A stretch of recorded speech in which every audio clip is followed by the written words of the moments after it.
Are you in control or are you giving away control? Are you designing your future or are you relying on the default to design it for you? So, when it comes to the area of estate planning, the default option is always available and it's always automatic.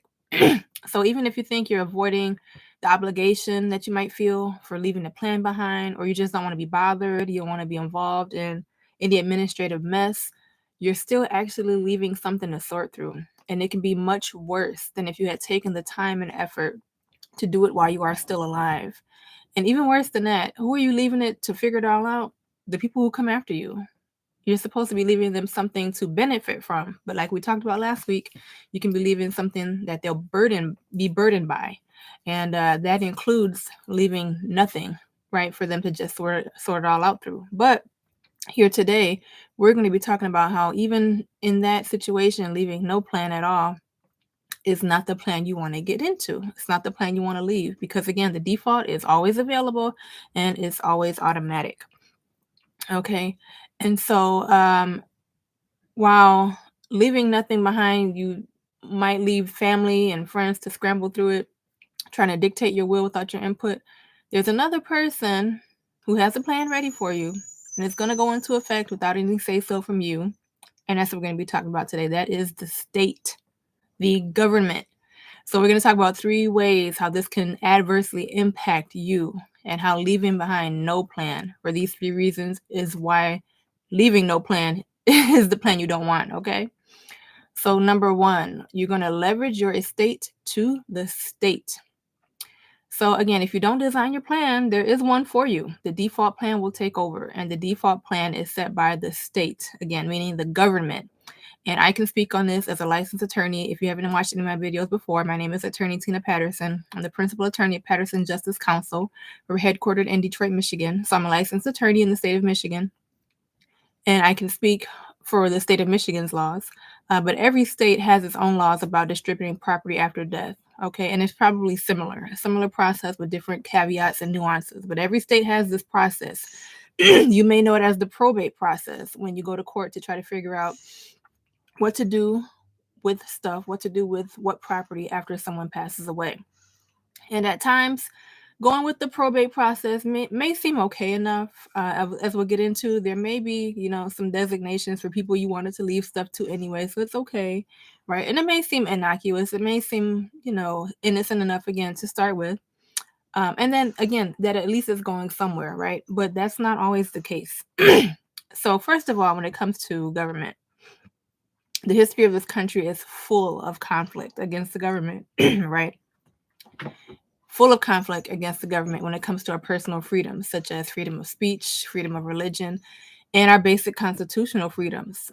We're talking about from even before the early beginnings of this nation, from the Boston Tea Party to the Civil War, and then the movements that demanded more from our government, such as the Civil Rights Movement. We are people, when I say we, Americans generally, are people very well known for shaping what we want from our government. Just with this historical aspect in mind, why would we then be okay to allow our government to take over to tell us what to do with our stuff when we're gone? We fight for all these freedoms and, to have this stuff, to have these rights, to do this, to do that. And then when we're gone, we say, okay, government, you take over now. That doesn't make any sense, right? Just from that kind of historical caveat, that historical standpoint. Now, we know that we can't live forever, obviously, and take it with us, right? That can't be done. But we most certainly can determine who we want to leave it to and how by designing our own plans for it instead of allowing the default government plan to rule. And again, while the default plan often does include leaving property to close loved ones, and it kind of is modeled after that certain way, who we call heirs, right, next of kin, people who are most likely to take over, like children and parents. This does not mean that this is our wish necessarily, or that it's the best plan for us and for our things and for even the people who will be inheriting this stuff. So often, family conflict exists between children and parents, or whomever the default has set in mind. Okay. And this does not mean that this is our wish.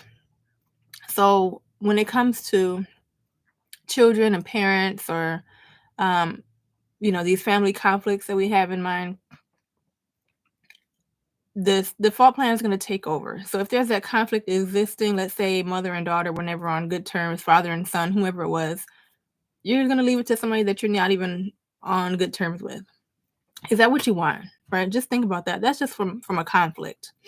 And there's so many different scenarios here, and that is a real life scenario. So I'm just going to take a quick caveat here, a quick aside, and give an example, real life example of a mother and a daughter who are actually, I believe, both still alive, but did not see eye to eye. And mother wanted to plan her own estate and would have left daughter out effectively because she did not believe that daughter would take care of the house she had the way that she would want her to. And they were not on good terms on anyway. They really didn't get along. Okay. So if there was no plan in place, daughter would have taken over regardless. That was the last living child. There was no spouse. It would have gone straight to her. But is that what mother would have wanted? Right. So that's when we talk about these default by design or default versus design plans. It's your stuff. It's your property and it has a future even beyond you. So what do you want to do with it? And who do you want to benefit from it? Somebody just because you are related to them, but you never got along with them. Is that what you want? And then, I mean, so many different scenarios come up. So another one is the designated heir who may not be the age of maturity yet. They're still a minor. Do you want to leave a massive fortune? Do you want to leave a whole entire home to someone who's ill-equipped to take control? Even if they're older, 16, right? 15, they don't know how to take care of a house yet. Right. But default is going to go there and then somebody's going to have to be appointed to help them manage it. And are they going to be somebody that you chose to do that? I mean, so many different holes start to open up. Whereas if you envisioned it and tried to design it ahead of time, you can anticipate all that and you'll have the stop gaps everywhere. So like instead of a hole here, a hole there, a hole there, you'll have all of them filled and everything can just flow down the way you want it to. Okay. And it's not just children. This also goes for adult heirs who have developmental disabilities, which I've seen some of that, or mental deficiencies where they actually have a guardian. They're still a full-grown adult, but they can't handle their own affairs without a parent, who stepped in to be their legal guardian still. And this won't allow them to act in their own power. But if you leave no plan in place, the default is kind of going to flow there. Are you ready for that? Is that what you want? And then additionally, what we don't talk about enough, and perhaps I'll do another separate video on this because it's a whole entire topic.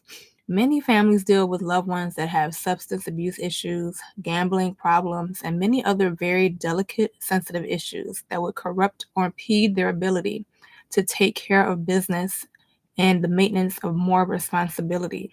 This is life. People have issues. We don't talk about it because they're taboo, because they're embarrassing, right? They might bring family shame, or it just hurts. I've seen a lot of hurt parents, right, who just have done what they could to try to get son out of drinking, right? Whatever it is, but they can't.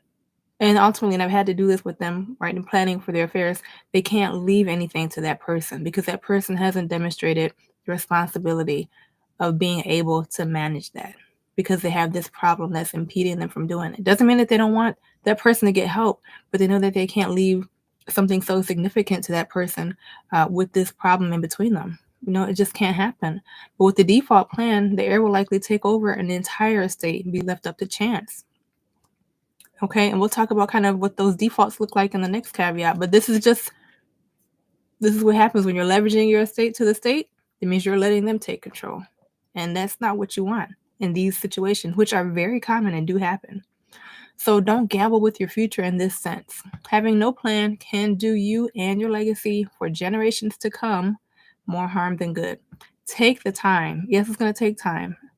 Use the money. Yes, it'll cost money, but do it now. Do it while you have it, while you can. Do it now to make a responsible plan and review it often to avoid the default, to control what you work so hard to gain. And we'll see that word gain. There is an opposite of gain, and we're going to see that in the last scenario. Okay. So the first one was if you don't take control, you're leveraging your estate to the state. You're giving your control to them. Second is you can leave out the ones that you have loved and cared for. Okay. So in addition to the default plan not only taking control, but giving it to those unable to manage it, right? Also, we talked about that. It also has the ability to leave out loved ones that you have cared immensely for, but they don't fit within the statutory rules to inherit anything. The statutory rules are just laws governed by the state, right? The laws and the code, the laws that the legislature says this is how it should be. And this includes many, many, many, many, many dear family members, like the babies, the grandbabies. It includes them, the nieces, the nephews, also lifelong friends, neighbors that you've grown very close to, and your favorite organizations like your church, your favorite charities, even pets. And yes, that is a whole area of law in and of itself that I don't touch. I love my cat, but I'm not going to leave him anything. Okay. But people do. They plan for that, but they have to because the state will not allow for it. Okay. And so the point is that if the person is not related to you within a certain degree, what I call usually up, down, and across, they're likely to be left out entirely. And when I say up, down, and across, that actually excludes spouses. So we'll say across, down, up, and across. Okay. So this is, just a very simple demonstration of what it looks like in the state of Michigan, and I'm sure others around the country as well. But if someone passes, they cross, the first person they'll look for is a spouse. Okay.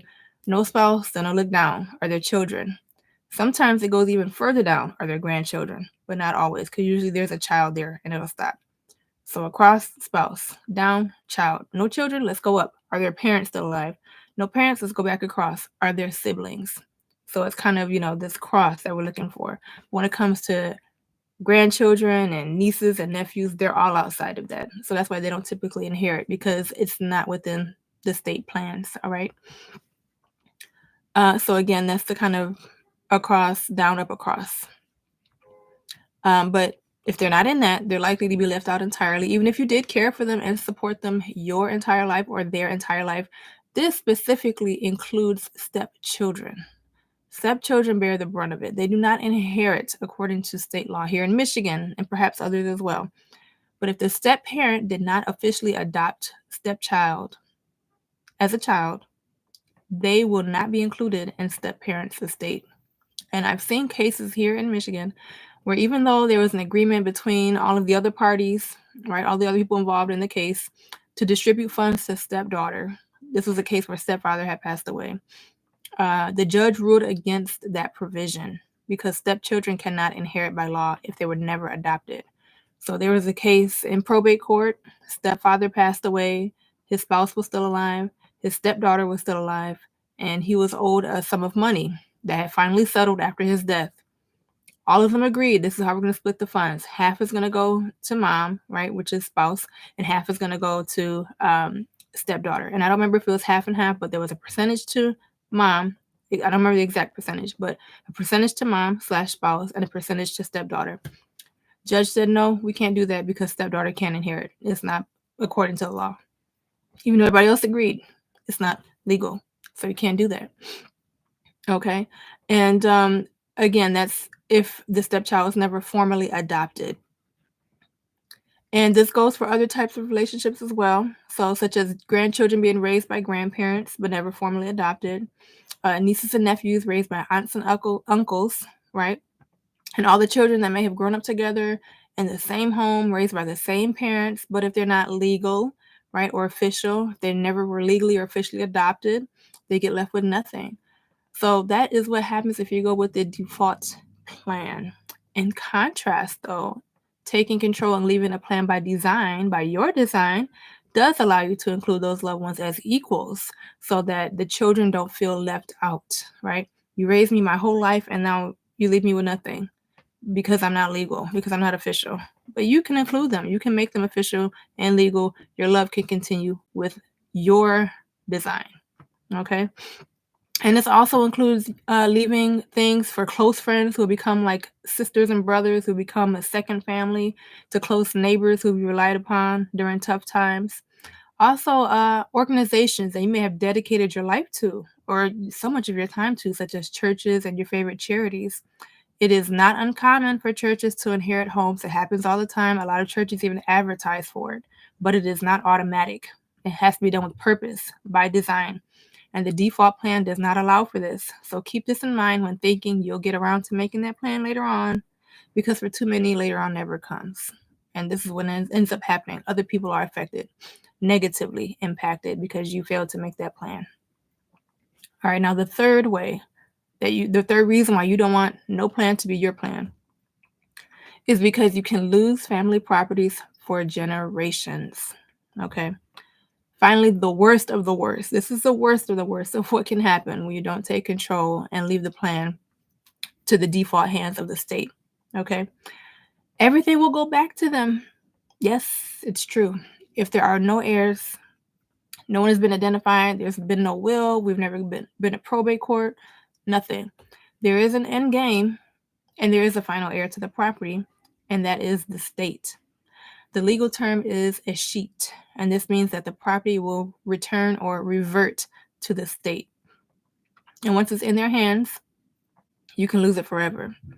Lost property for the generations. And this is not just theory, okay? This is not a law school case scenario. All my attorneys know what that means. It's not a hypothetical. This happens, and this has happened, and I've seen it happen personally, okay? I know of a case where a mother died tragically, very young, mid-40s, left behind a child who was still a minor, had sole custody of the child, and also had a house. Now, obviously, the care of the child is the priority. You want to make sure that the child is going to grow up in a safe, stable home and not, have to be relegated to an orphanage or state care. So an aunt formally adopted the child, but no one ever did anything about the house. There was no case open in probate court. There was no will left behind. No one stepped up to at least pay the taxes or keep the bills updated and the home maintained, none of that. Okay. Well, again, the default is always available and it's automatic. So guess what happened? The default kicked in. The property ended up reverting to the state, and the state tore it down. Where a home once stood that hosted family dinners, provided shelter for 2 families because this was a 2-family flat, it is now nothing but a flat, empty, open, vacant lot. And worst of all, is that the child in that case is now a grown adult, has now become married, has now had a child of their own, right? And so the home that was destroyed was not only physically destroyed, it was destroyed generationally. It was lost to 2 subsequent generations. So it left that child to start over from scratch instead of standing on a strong foundation, and grandchild. So that's what happens when you just don't take control. You lose property, you lose so much. And again, gaining what you have to gain, right? We talked about the gain, the loss is on the other side of it. Okay, take the time to make a responsible plan and review it often to avoid the default to control what you work so hard to gain. Because if you don't, you have something to lose. And it is a lot easier to lose it than it is to protect the gain. It really is. And these are only 3 examples of what can happen if you fail to actively design your own plan to manage your affairs when you are no longer here to do so. These are only 3. These are real life scenarios, nothing made up. There are many more. So if you would like to learn more, we do have a free video training you can download titled 7 Disasters Waiting to Happen If You Don't Take Control of Your Estate Now. And if you are actually ready to take action and invest in your family's future so these mistakes don't cost your legacy, then you can join us at our upcoming masterclass titled Secure Your Legacy, which begins on Monday, December 11th, 2023 at 11 a.m. And information for our free video training as well as the masterclass are both in our video description. Information and links for both are there. Okay. Now, as I close this out, I have a really strong passion for this and a cause for this, because for me, I do this. I do what I do, not just in my business and my practice, but in my life, because it's all about leaving the next generation with more than what we have.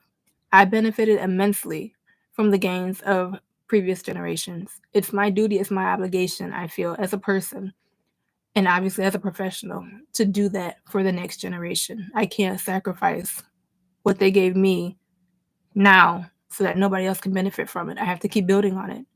Okay. We have to keep providing the next generation with more opportunity, more freedom, more resources, more wisdom, more instruction, more progress to build upon each generation for generation after generation. It's never going to be perfect, and that stops so many people from even starting. But guess what? It's just not going to be perfect. But that doesn't mean we can't start anyway. So, in the words of late former President John F. Kennedy, who was tragically assassinated a week ago, 60 years ago, in his lauded inauguration speech, when laying out the vision for his administration's legacy, said this: all of this will not be finished in the first 100 days, nor will it be finished in the first 1,000 days, nor in the life of this administration, nor even perhaps in our lifetime on this planet. But let us begin. Let us begin. Anyway, begin today. Begin with the end in mind, even if you never get to see it for yourself, because that's what this is all about. So I hope this video today has brought you great value. And if it has, please spread the value by sharing this video, liking it, and subscribing for more of our rich content. We are here with this every week. Again, my name is Attorney Tina Patterson. I'll see you next time.